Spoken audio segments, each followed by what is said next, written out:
Olá pessoal, sejam todos bem-vindos mais uma vez aqui no nosso bate-papo. Eu espero que esteja tudo bem com vocês nesse momento que nós estamos passando aí da pandemia. Espero que esteja bem com vocês, com os seus familiares. E hoje estamos aqui juntos mais uma vez para construir o conhecimento de forma conjunta, para construir o conhecimento com vocês a respeito de uma discussão, de um tema atual, um tema muito interessante que está aqui no nosso slide. É a nossa reflexão jurídica de hoje. A Covid-19 pode ser considerada como uma doença ocupacional?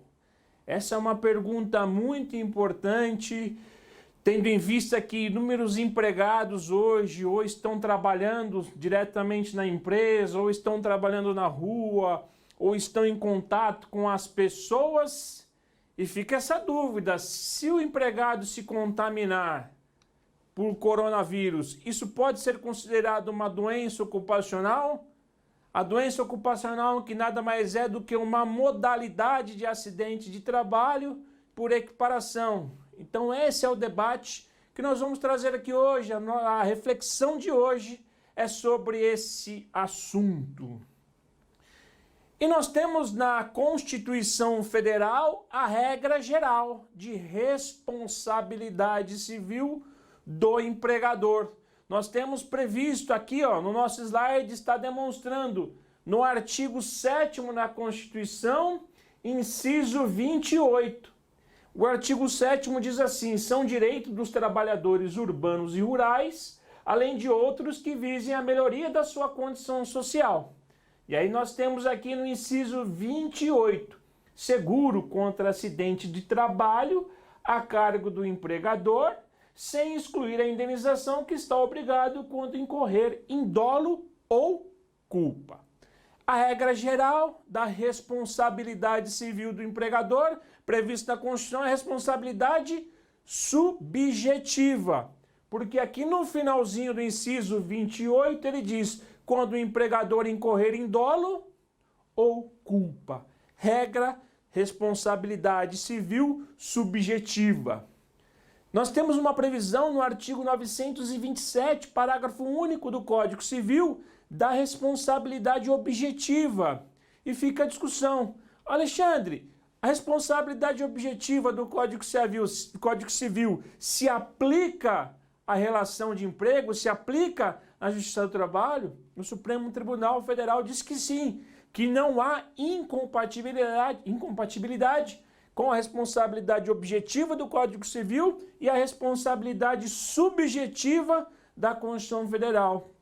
Lá, na responsabilidade objetiva, nós temos nos casos previstos em lei, ou quando a atividade exercida pelo empregador ou o empregado for uma atividade de risco. Aí nós teremos o quê? A responsabilidade civil objetiva. Qual é a diferença das duas? Responsabilidade civil subjetiva e objetiva. A subjetiva depende de culpa. A responsabilidade objetiva independe de culpa. Responsabilidade subjetiva tem que provar o quê? Ação ou omissão, nexo causal e dano. Ação ou omissão do empregador, nexo causal com o dano que o empregado sofreu. Já na responsabilidade objetiva, o que nós temos? Nexo causal e dano. É uma responsabilidade que independe de culpa. Então o Supremo Tribunal Federal já disse que não há qualquer incompatibilidade. Então aplicamos à Justiça do Trabalho a responsabilidade civil objetiva. Um dos exemplos da jurisprudência do Tribunal Superior do Trabalho é quem exerce atividade de motorista nas estradas. O TST entende que essa responsabilidade é uma responsabilidade que tem um risco maior e ela é caracterizada como responsabilidade objetiva. Então, esta é a introdução no que tange a responsabilidade civil do empregador na Justiça do Trabalho. E aí o empregado vem e ele é acometido pelo coronavírus, ele tem a Covid-19, testou positivo. Ele ficou doente, ele ficou afastado do trabalho ele percebeu o benefício previdenciário ou vem recebendo o benefício previdenciário. E aí fica a discussão. É doença ocupacional e não. E por que é interessante fazer essa diferença? Qual que é a importância de entender se o empregado está afastado por auxílio, por benefício por incapacidade temporária, que é o antigo auxílio-doença, acidentário ou previdenciário? O acidentário é o B91 e o previdenciário é o B31. Isso são códigos que a Previdência usa para a concessão de benefício. Quando o benefício tem natureza acidentária, código B91. Quando ele não tem natureza acidentária, ele é o B31.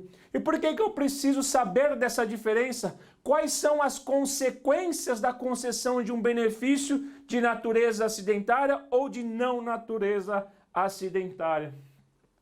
E aqui nós temos no nosso slide alguns exemplos.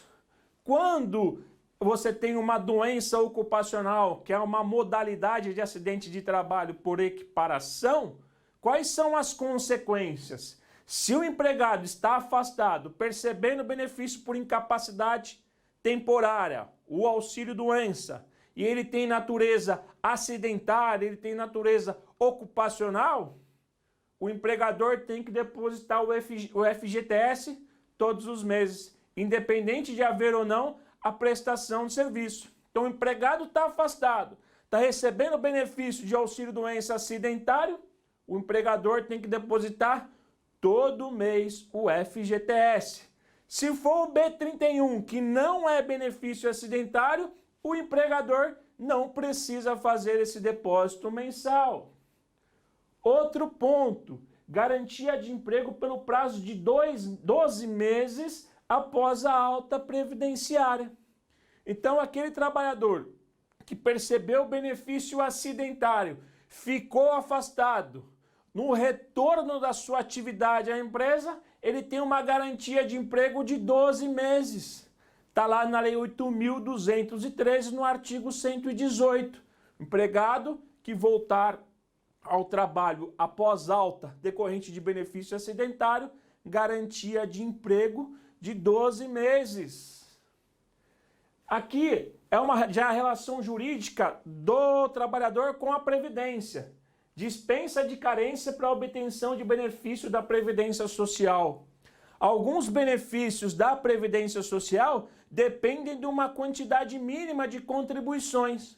E quando nós temos um benefício que ele é de natureza acidentária, que também se equipara às doenças ocupacionais, eu não vou ter essa carência, eu vou perceber o benefício independente de carência. E o último, que é o ponto central da nossa discussão de hoje, ação em face do empregador, que é a discussão da responsabilidade civil do empregador. Se o benefício tem natureza acidentária ou não, vai influenciar na responsabilidade do empregador.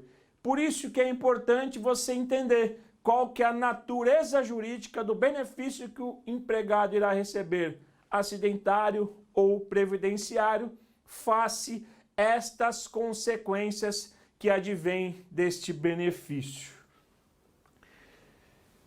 E aí nós começamos a travar algumas discussões. Chega lá o empregado, diz que, olha, patrão, eu estou aqui trabalhando na empresa todos os dias, estou aqui em contato com alguns clientes e testei positivo para a Covid-19. E eu entendo que neste caso eu adquiri essa doença aqui no trabalho. Você precisa fazer a comunicação de acidente de trabalho, a CAT, para que o INSS, no momento em que ele vá conceder o benefício para mim, ele conceda o benefício de natureza acidentária. E aqui nós já vamos ter uma polêmica, porque o empregador vai dizer, ora, você não se contaminou aqui no ambiente de trabalho. Aqui no meu ambiente de trabalho, aqui na nossa empresa, por mais que você tenha contato com os nossos fornecedores, por mais que você venha exercer sua atividade de forma pessoal, aqui nós entregamos as máscaras. aqui tem o álcool em gel, aqui nós fazemos o distanciamento social, então você não contraiu o vírus da Covid-19 no ambiente de trabalho. Você pode ter se contaminado em outro local, que não é aqui. E isso vai gerar uma grande discussão, se foi ou não a contaminação no meio ambiente de trabalho. Porque se restar caracterizado que o empregado se contaminou, prestando atividade, prestando serviço em favor do seu empregador, o empregador é obrigado a abrir a CAT, é obrigado a comunicar o acidente de trabalho para a Previdência Social. E isso é uma discussão que nós temos não só na Covid. Inúmeras outras doenças ocupacionais, há uma discussão muito grande. E muitas vezes o empregador, ele não faz essa comunicação.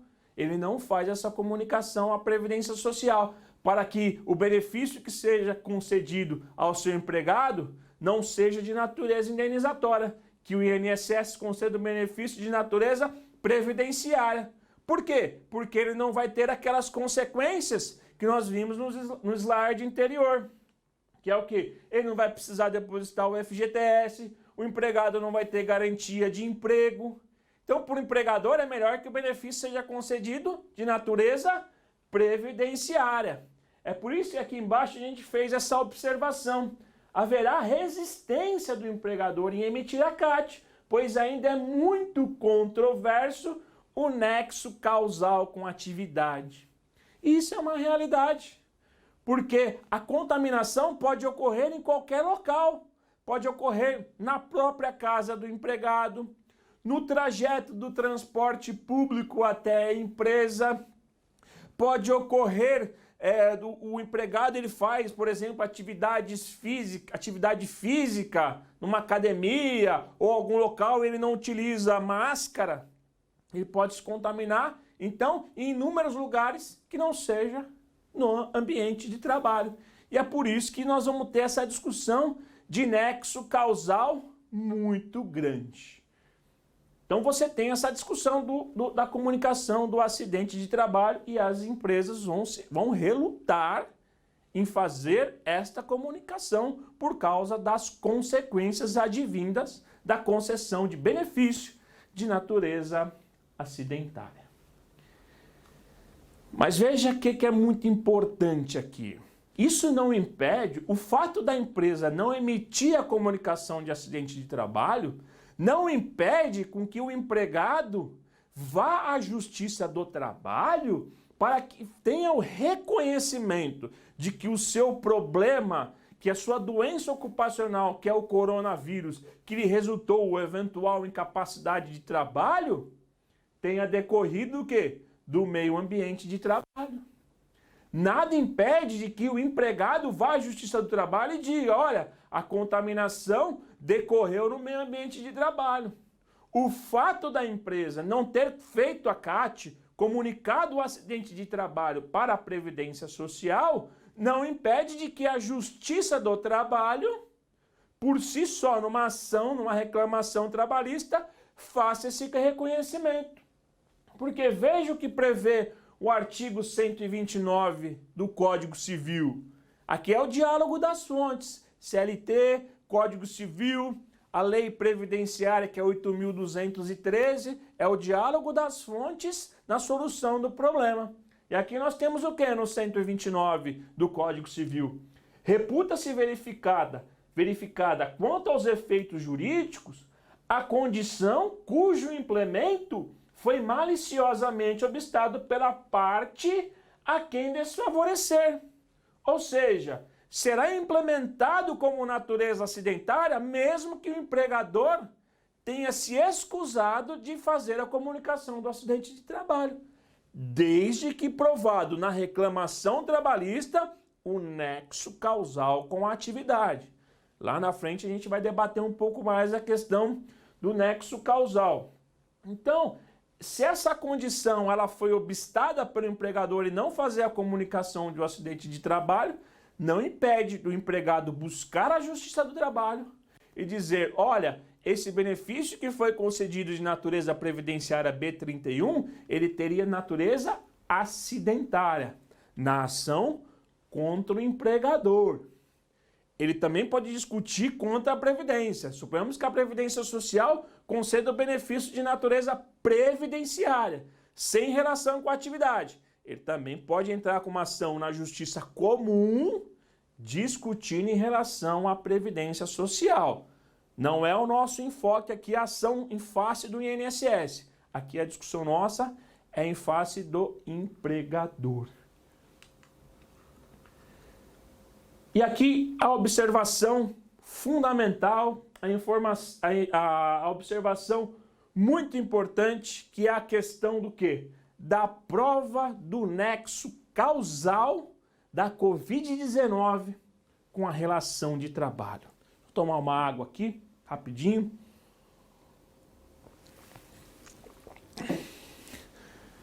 Por quê? Porque, como eu disse para vocês no início do nosso debate, nós temos o quê? A responsabilidade subjetiva como regra do empregador, e aí tem os pressupostos: ação ou omissão, nexo causal e dano. Ou seja, a ação, omissão e o dano e o nexo causal ligando a ação ou omissão do empregador com o dano que o empregado sofreu. Então é o quê? É a prova do nexo causal. Na responsabilidade objetiva, você não tem a culpa, mas continua tendo o quê? O nexo causal do dano com a atividade de risco exercida pelo empregado.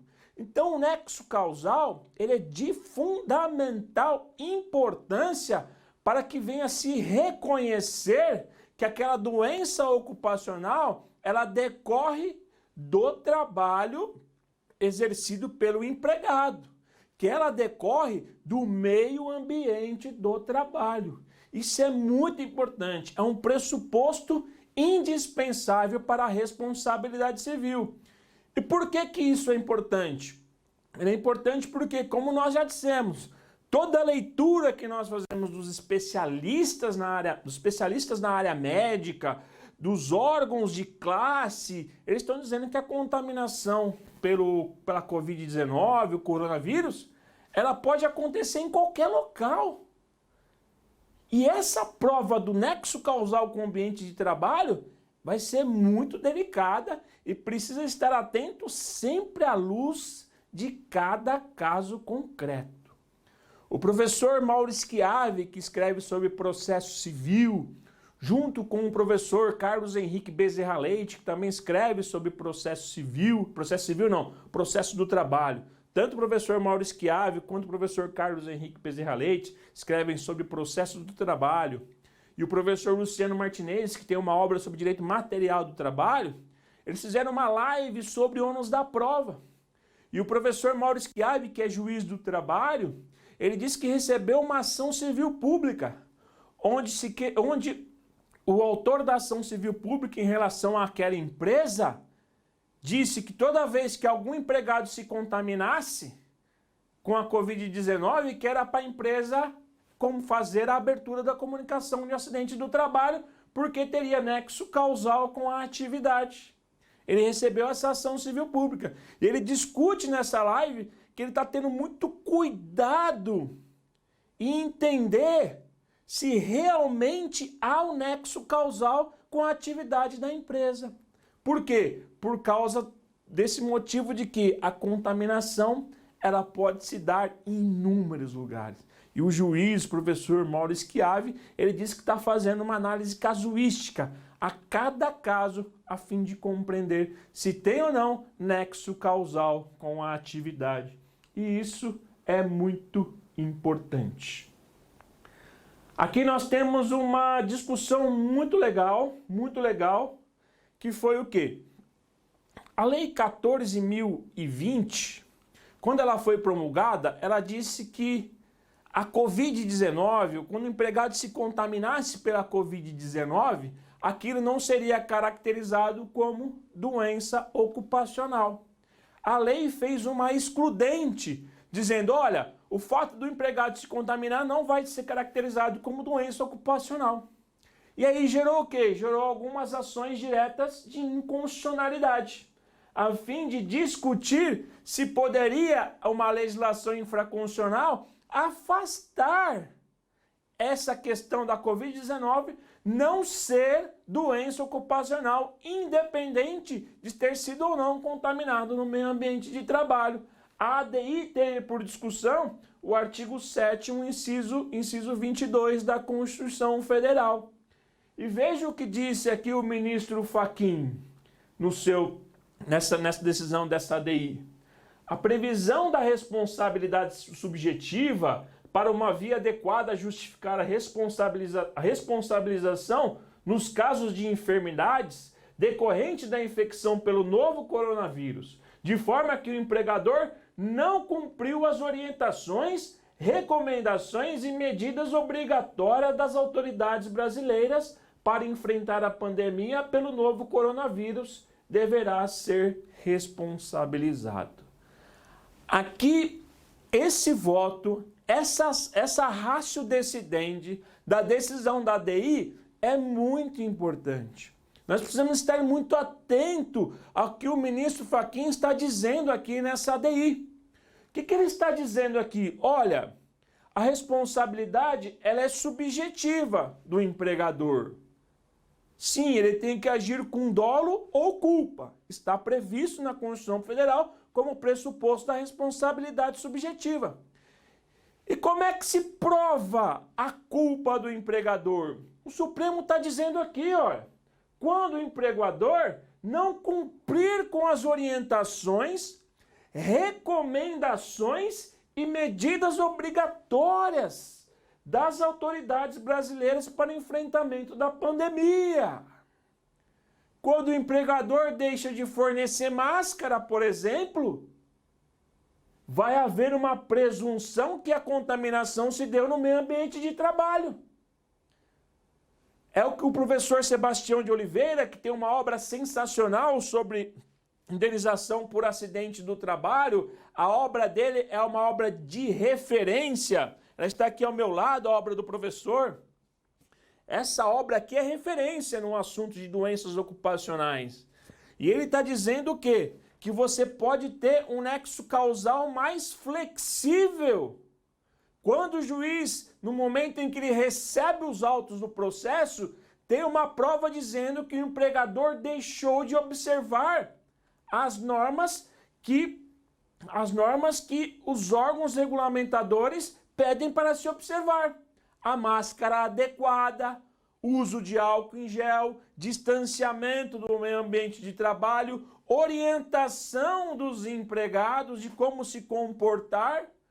No momento em que o empregador deixa de observar isso, ele está sendo o quê? Negligente. Negligente em aplicar as normas até as portarias, norma no sentido lato sensu, de observância obrigatória para evitar a contaminação dos seus empregados. É o Supremo que está dizendo isso. Está dizendo o quê? Olha, se você não observar, vai ter uma presunção de culpa, vai ter um nexo causal presumido em relação à contaminação do empregado, que está indo até a empresa, que tem contato com os demais colegas de trabalho, que tem contato com fornecedores. Na responsabilidade subjetiva. Esse é muito importante, esse parâmetro que o Supremo deu, a fim de afastar aquela negativa prevista na lei de que a contaminação pelo coronavírus não seria doença ocupacional. O Supremo Tribunal Federal está dizendo que sim, se provar um nexo causal, será reconhecida a responsabilidade subjetiva do empregador. Isso é muito importante, isso é muito importante. E veja, o Sebastião comenta essa decisão no livro dele. Olha o que ele diz aqui no livro dele. Como indicado no julgamento da Corte Suprema, o grau de risco da exposição ao novo coronavírus, pela natureza da atividade do empregador, cria a presunção de etiologia ocupacional da Covid em favor da vítima. que o Sebastião está dizendo aqui no livro dele? O Sebastião Geraldo de Oliveira, ele é juiz do TRT da Terceira Região, de Minas Gerais. Ele é desembargador do TRT da Terceira Região. O que ele está dizendo aqui? Ele está dizendo, olha, se o empregador não observar as normas que assim, as autoridades recomendam, vai ter o quê? A presunção de que a contaminação se deu no ambiente de trabalho. Presunção em favor da vítima. A vítima aqui, no caso, o empregado. Isso é muito importante para que as empresas tenham consciência do seu papel.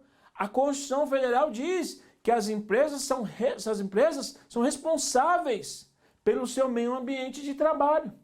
Elas têm por obrigação, lá no artigo 7º da Constituição Federal, dentre os seus incisos, de reduzir os riscos de um meio ambiente de trabalho. É obrigação dela, é norma constitucional de eficácia plena, previsto no artigo 7º da Constituição Federal. Ou seja, o empregador não pode se eximir da sua responsabilidade de ter um meio ambiente de trabalho rígido, de reduzir os riscos de contaminação dos seus empregados. Quando ele é omisso nesse ponto, eu tenho uma presunção favorável de que a contaminação decorreu do meio ambiente de trabalho.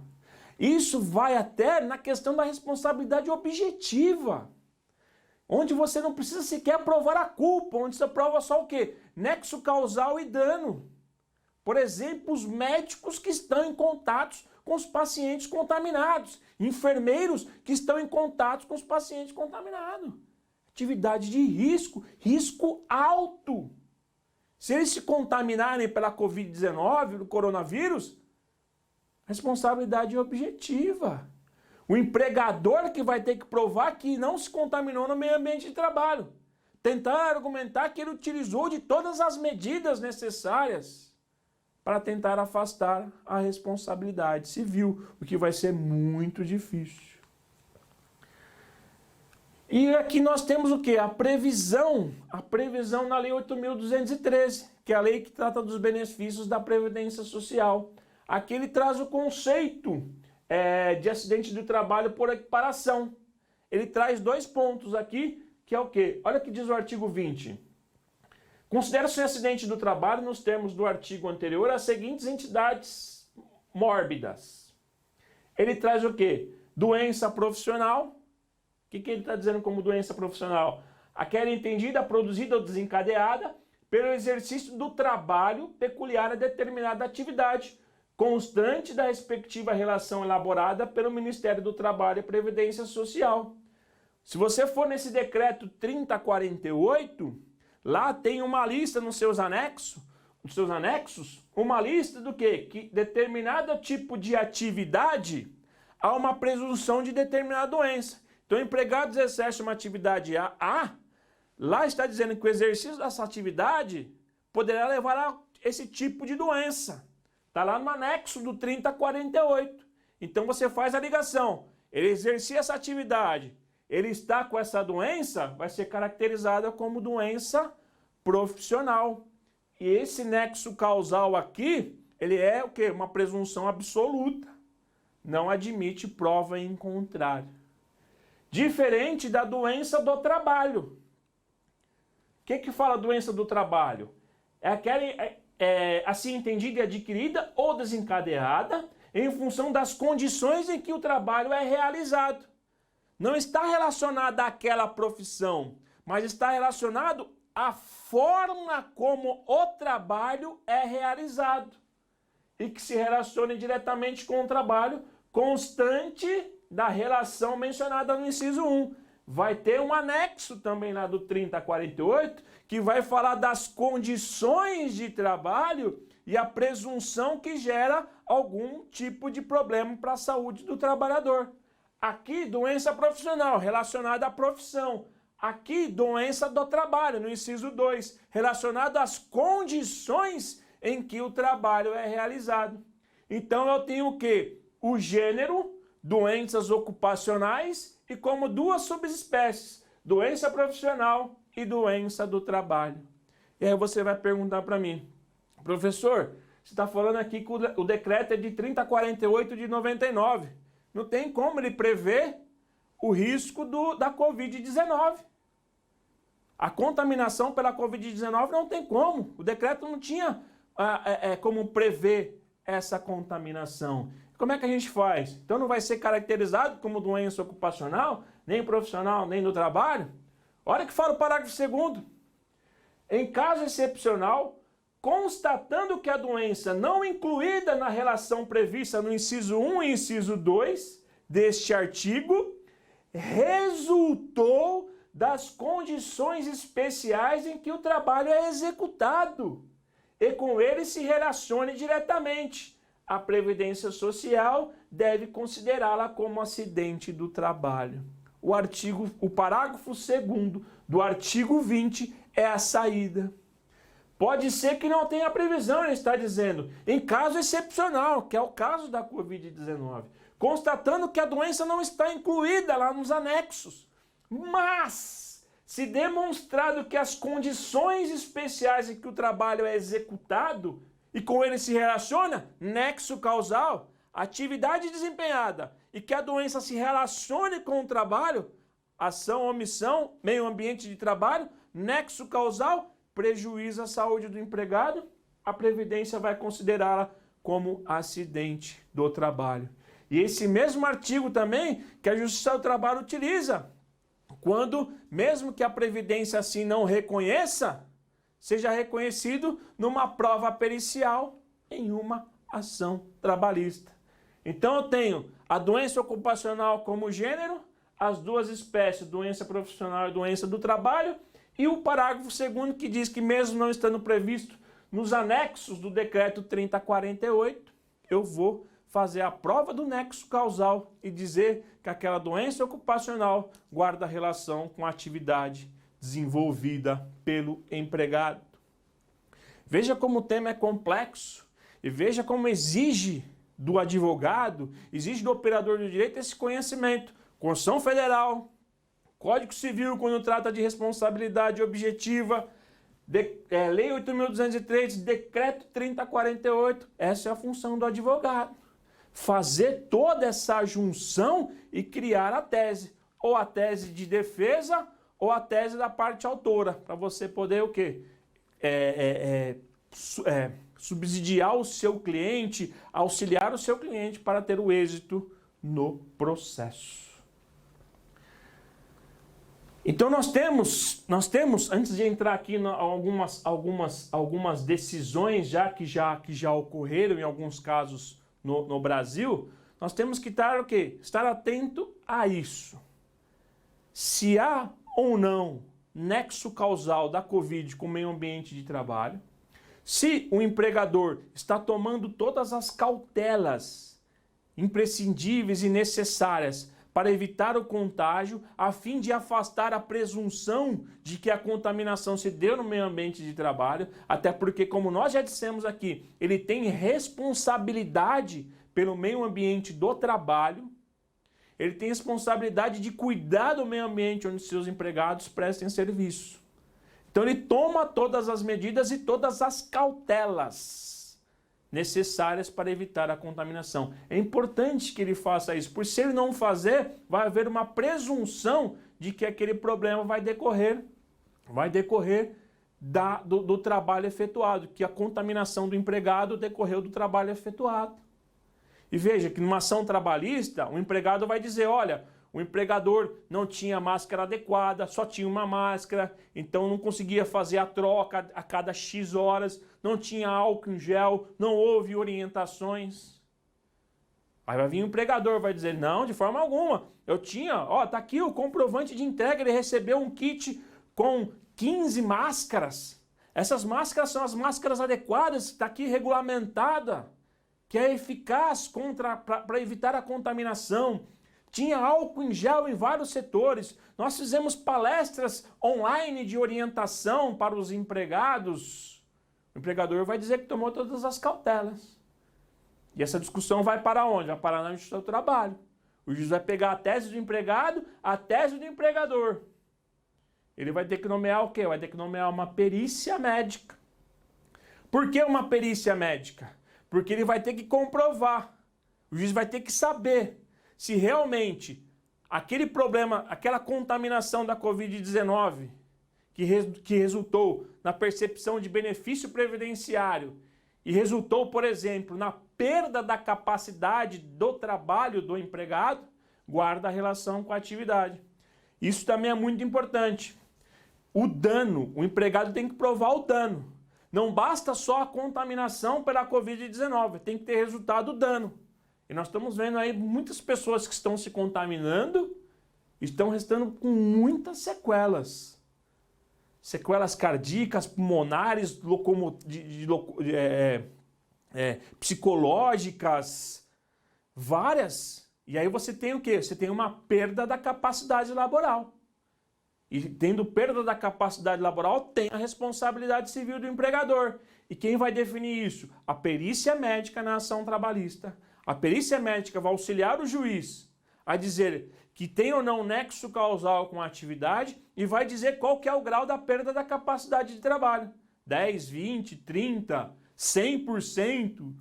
Se a perda da capacidade ela é total, parcial, ela é permanente, é temporária, tudo isso vai influenciar na indenização. Suponhamos que o empregado tem uma perda da capacidade laboral de 50%. De forma permanente, o empregador vai ter que indenizar todos os prejuízos advindo dessa perda da capacidade laboral. Tudo isso é responsabilidade do empregador. E o empregador tem que tomar muito cuidado, porque essas ações acidentárias são ações que a responsabilidade é pesada. São ações em que o dano material é grande, porque você tem perda da redução da capacidade laboral, pensão mensal vitalícia decorrente da perda dessa capacidade laboral, tratamento médico que o empregado vai ter que estar sujeito durante toda a sua vida. É muito grande. Dano moral. Tudo isso decorrente do quê? Se restar provado que o empregado teve redução da capacidade de trabalho decorrente da contaminação pelo coronavírus que estava relacionado com o meio ambiente de trabalho, o empregador vai ter responsabilidade. E a responsabilidade é pesada. É por isso que o empregador tem que tomar todas as cautelas. E o empregador também o quê? Tem que cobrar do empregado. Se o empregador fornece os equipamentos de proteção, máscara, álcool em gel, tem que fiscalizar. É obrigação do empregador fiscalizar o uso do equipamento de proteção. O empregador pode cobrar, pode até advertir pelo não uso da máscara, suspender e até aplicar a dispensa por justa causa, pelo fato do empregado não usar a máscara. E numa eventual ação trabalhista, em que esse empregado negligente que não usava máscara, não passava o álcool em gel, não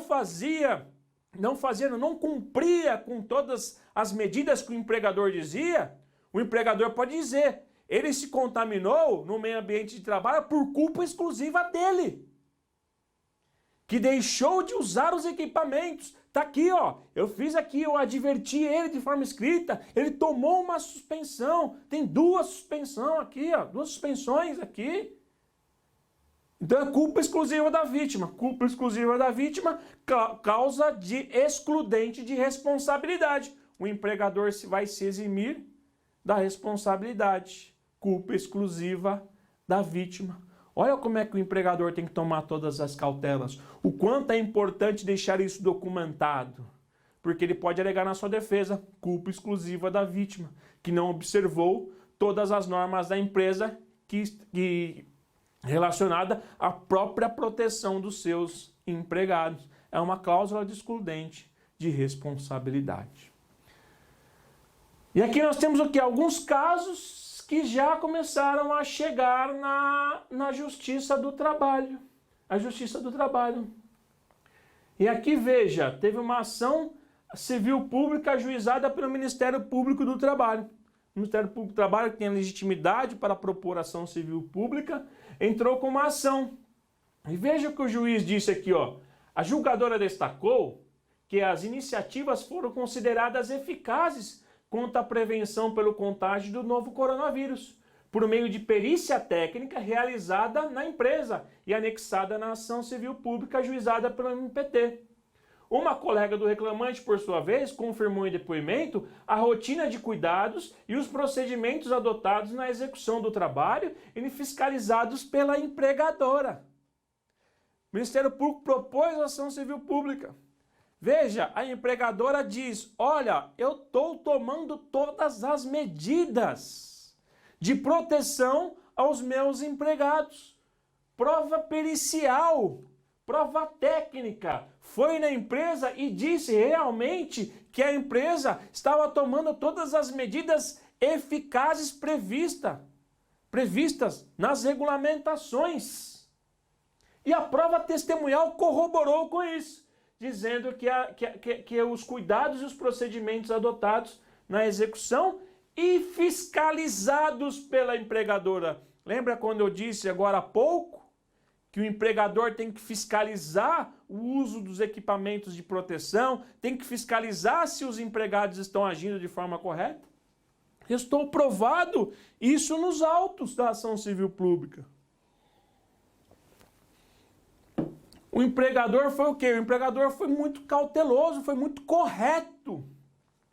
E veja aqui, por último, a magistrada observou, olha que interessante,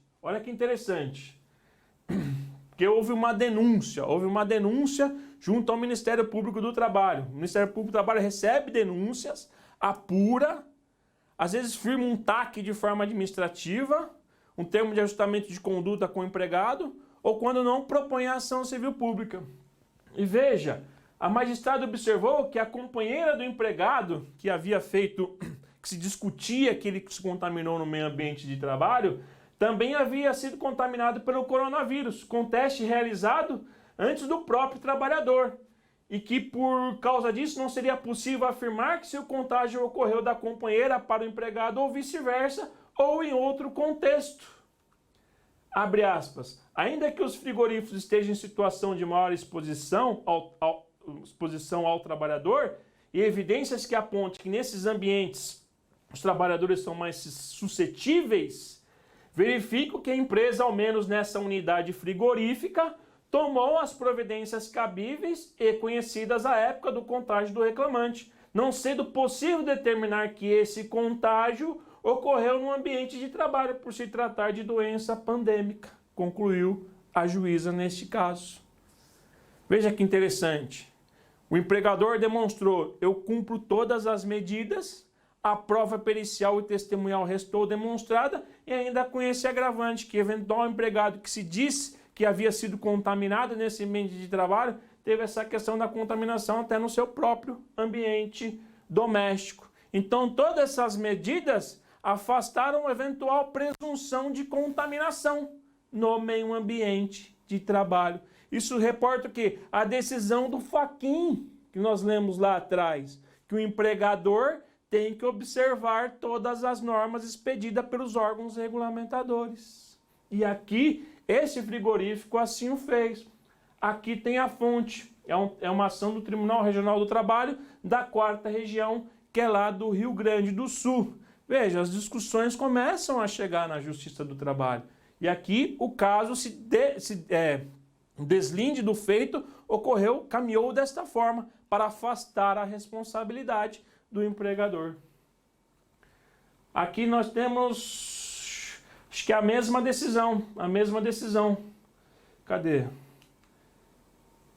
Isso, a mesma decisão que nós vimos discutindo. Acho que essa aqui é uma outra. Não, essa aqui já é uma outra decisão. Cadê? Isso aqui é uma outra decisão. O que ele está dizendo nesse caso aqui? Durante o período da pandemia, normativamente conhecida, nós estamos dentro de uma pandemia, isso já está sendo reconhecido no Brasil e no mundo todo, as contaminações de empregado pelo novo coronavírus não se presumem como produzidas no meio ambiente de trabalho e, portanto, não podem ser considerados a priori como doenças ocupacionais, que é naquela modalidade que nós discutimos lá atrás. Vai ser ou não, é difícil provar o nexo causal com o meio ambiente de trabalho. Pode ser que a priori assim não seja. Todavia, no caso de trabalhadores especialmente afetado por condições propícias de contágio, a inversão da presunção, e se supõe que a ocorrência de doença ocupacional, ou seja, empregados que estão na linha de frente, empregados que estão em contato com pessoas doentes, haverá uma presunção de que a contaminação decorreu no meio ambiente de trabalho. Presunção, que pode ser iludida, presunção relativa. As duas situações são de presunção relativa e, portanto, admite-se prova em contrário, com o ônus da parte que não se socorre da pressuposição. Então, é uma presunção relativa que pode ser afastada. E vem o juiz dizendo, por todos esses elementos, a circunstância de trabalho da parte autora, junto ao requerido, fez presumir que a contaminação tenha ocorrido no meio ambiente de trabalho. Aqui é uma ação individual. O juiz está dizendo, ó, há uma presunção que foi no meio ambiente de trabalho. Deixou a parte réu de produzir qualquer meio de prova que pudesse afastar essa presunção. A consequência de reconhecer o nexo causal entre o trabalho e o adoecimento, levando à responsabilidade do empregador. Ou seja, o empregado estava inserido numa atividade que tinha um risco mais acentuado. Houve o quê? Uma presunção de que a contaminação tenha ocorrido no meio ambiente de trabalho, porque a atividade que o empregado exercia tinha um risco maior e tinha uma presunção. Quando você tem essa presunção, o ônus da prova é de quem? Do empregador. Eu estou presumindo que o contágio se deu no meio ambiente de trabalho. Estou jogando o ônus da prova para o empregador. Empregador, faça a prova em sentido contrário. E nesse caso, o empregador não fez qualquer prova em sentido contrário para elidir essa presunção. E continuou aqui o juiz. Conforme artigo 186 e 927, responsabilidade subjetiva e objetiva pelo fato lesivo deve responder o réu.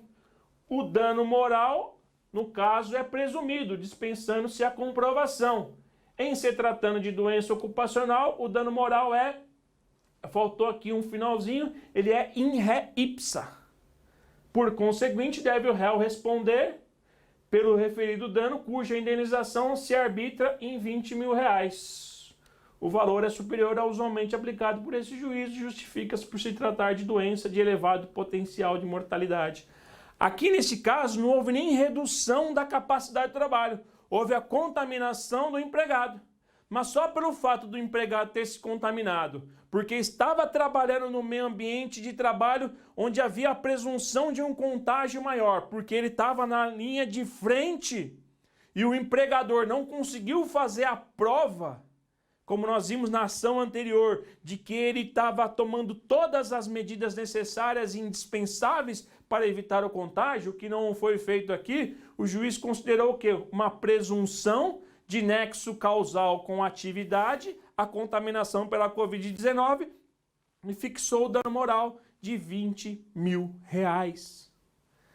Veja, duas situações diferentes. A primeira decorrente de uma ação civil pública, onde restou provado que o empregador tomou todas as cautelas. Aqui o empregador não conseguiu fazer esta prova e foi o quê? Foi condenado a pagar 20 mil reais de dano moral. Aqui o número do processo, também do TRT da 4ª Região, TRT do Rio Grande do Sul. Então, esse foi o nosso debate de hoje. Essa foi a nossa discussão de hoje. Isso vai perdurar na Justiça do Trabalho, a gente vai começar a ter essas discussões na Justiça do Trabalho, uma discussão que vai ser objeto de muitos debates. A jurisprudência ainda não se firmou em nada porque os casos estão acontecendo agora.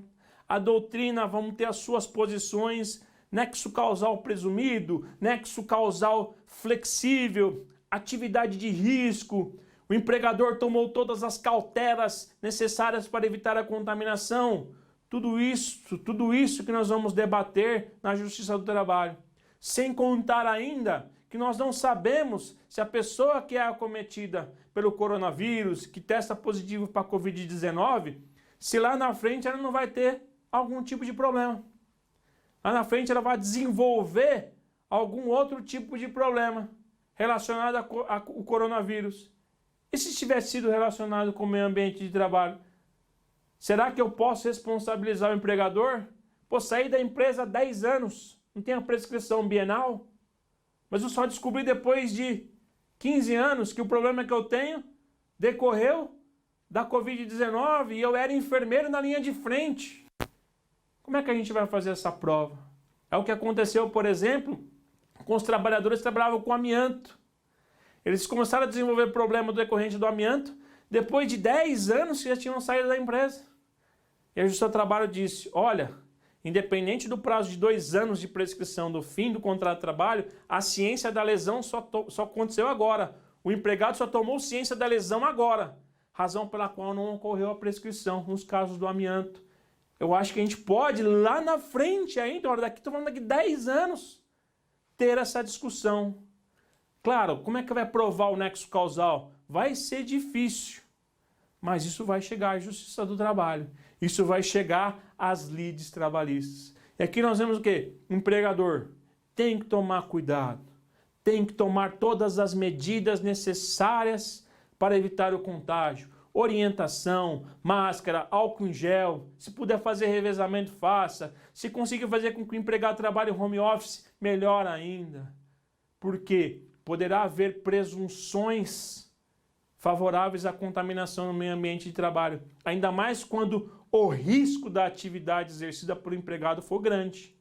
Se o risco da atividade exercida por empregado for grande, há uma grande possibilidade de juiz dizer o quê? Olha, há uma presunção de nexo causal. Empregador, o ônus da prova é seu.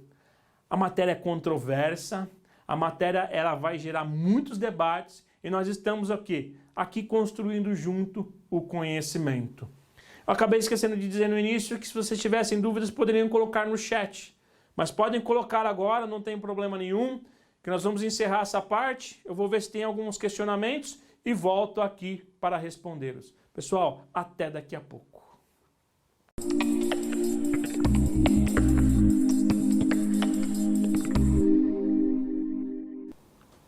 Pessoal, voltamos aqui. Temos aqui um questionamento apresentado pelo Joaquim Delmiro, fez um questionamento muito interessante. Ele está dizendo aqui, ó, o empregado pode se recusar a trabalhar se o empregador não fornecer os equipamentos de segurança? Muito interessante essa questão, se o empregado pode se recusar a trabalhar. Isso vai ter muitos debates, porque o empregado vai dizer, olha, eu não vou trabalhar porque o empregador não fornece um meio ambiente adequado. E eu posso o quê? Eu posso me contaminar. Será que eu posso exercer a autotutela? Ele pode o quê? Ele pode pedir a rescisão indireta do contrato de trabalho. O que é a rescisão indireta do contrato de trabalho? É a justa causa do empregador. Então ele vai dizer o quê? Dentro das hipóteses do artigo 483 da CLT, tem lá, quando o empregador expor o empregado ao mal considerável. Ou seja, se o empregador expor o empregado ao meio ambiente de trabalho que lhe seja prejudicial, o empregado pode entrar com uma ação, ele pode deixar de trabalhar, entrar com uma ação em face do empregador e pedir a rescisão indireta do contrato de trabalho. E aí o contrato de trabalho dele vai ser extinto, ele vai receber todas as verbas rescisórias como se houvesse uma dispensa sem justa causa. A recusa, nesse caso, é uma recusa legítima, porque ele não está obrigado a frequentar um meio ambiente de trabalho que lhe cause prejuízo. Ele pode procurar também os seus órgãos de classe, sindicato ou até o Ministério Público do Trabalho e fazer uma denúncia para que esses órgãos de fiscalização possam propor ação civil pública, a fim de que o empregador tome todas as medidas indispensáveis para a rigidez do meio ambiente de trabalho e proteção dos seus empregados, tendo em vista que o empregador é responsável pelo meio ambiente de trabalho. Previsão da Constituição Federal, tem que reduzir os riscos no meio ambiente de trabalho. Então o empregado pode até pedir a rescisão indireta do contrato de trabalho e também procurar os seus órgãos de classe. A pergunta é muito boa. Muito boa. Tem mais perguntas aqui. Vamos ver a próxima pergunta. A pergunta aqui é do Dionísio. Ele está dizendo assim: muito boa a reflexão.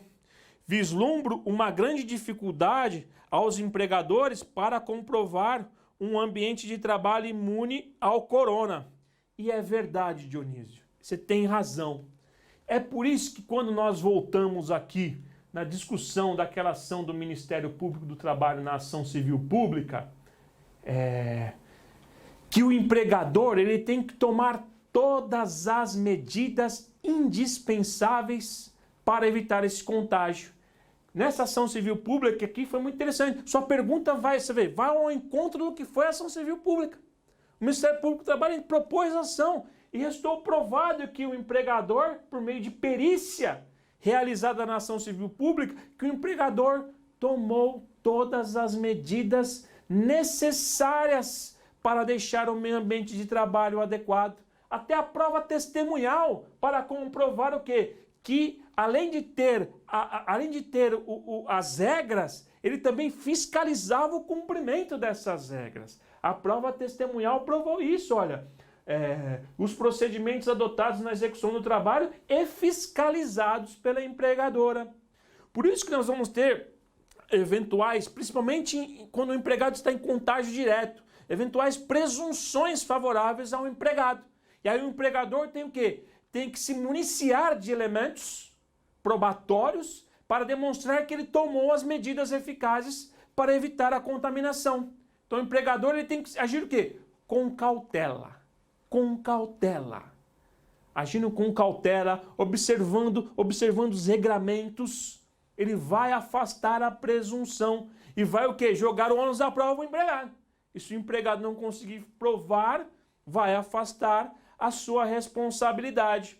Por isso que quando o professor Mauro Schiavi, quando recebeu aquela ação civil pública que ele comenta na live, ele disse que está tomando muito cuidado, principalmente para demonstrar o quê? O nexo causal, porque a contaminação pode acontecer em qualquer local. Ótima pergunta, ótima reflexão.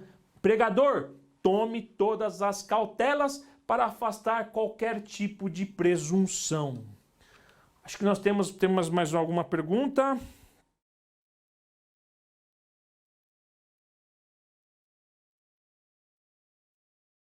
O Leonardo está agradecendo. Eu que agradeço. Agradeço toda a atenção de vocês. O Marcelo também aqui está agradecendo. Eu agradeço também a toda a participação de vocês. O Marcelo está dizendo aqui, ó, vai dar muito pano para manga. E é verdade, Marcelo. Essa discussão vai ser muito interessante.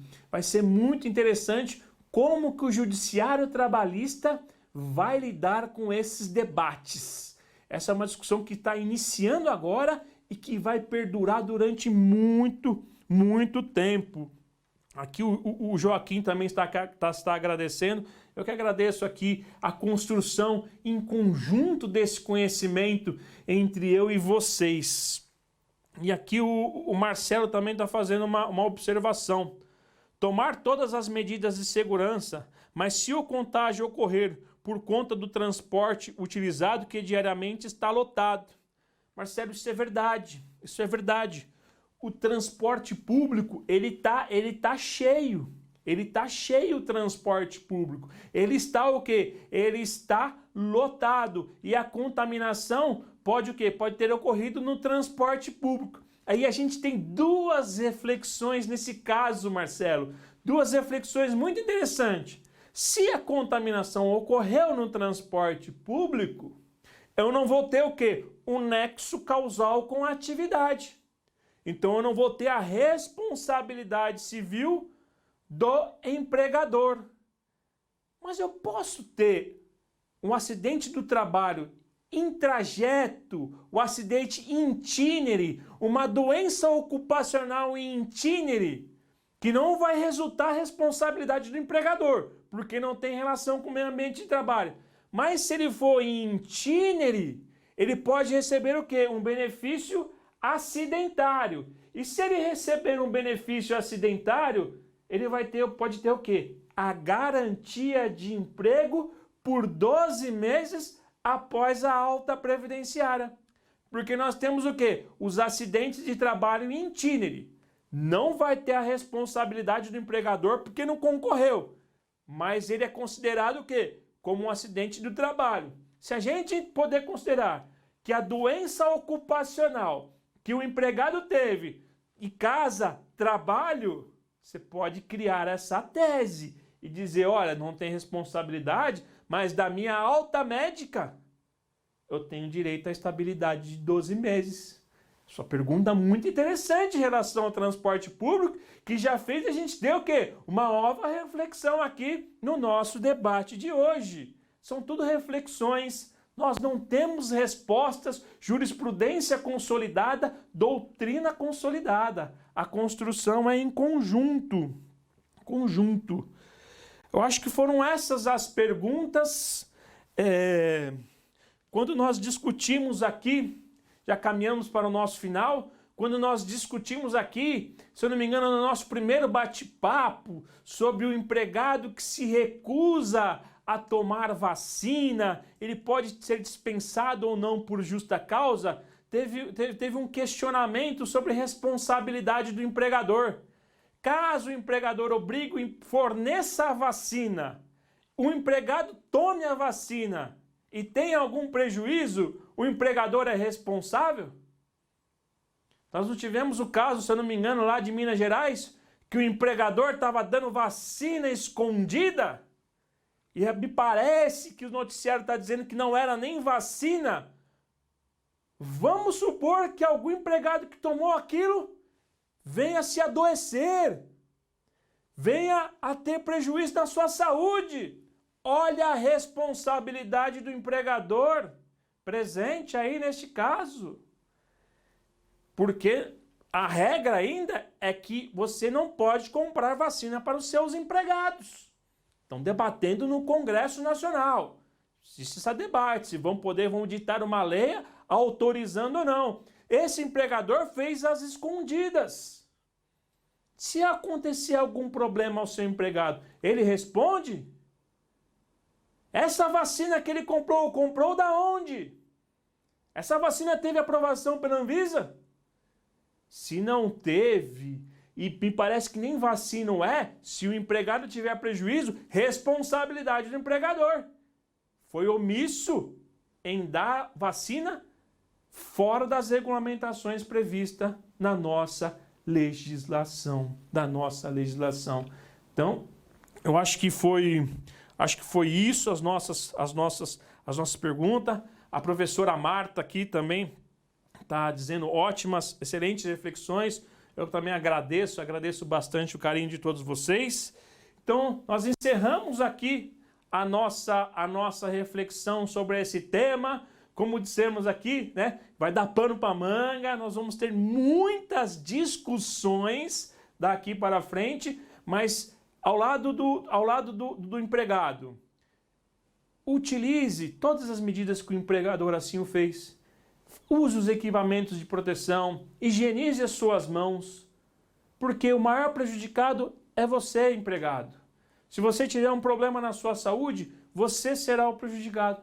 Então, se o empregador fornece as máscaras, use. Troque com a periodicidade, álcool em gel, higienização das mãos, distanciamento social. Empregador, cuide do meio ambiente de trabalho. Não pense somente nas questões econômicas que as indenizações podem gerar, mas pense nos seus empregados, no bem-estar dos seus empregados e tome todas as medidas que forem assim necessárias para a proteção dos seus colaboradores, pois isso também refletirá na família desses colaboradores. Nós estamos no mesmo barco. Então todos nós temos que dar a nossa parcela de contribuição a fim de evitar problemas de saúde e contágios. Vai acontecer? Nós estamos vendo que sim, vai acontecer. Então desde que o que aconteça seja exceção e não a regra, e que essas exceções, nessas discussões de responsabilidade civil, de benefício previdenciário, o Poder Judiciário assim irá dirimir. Eu agradeço mais uma vez a atenção de todos vocês, agradeço por compartilhar o conhecimento com vocês, que nós estamos construindo juntos o conhecimento. Um grande abraço a todos e até uma próxima oportunidade.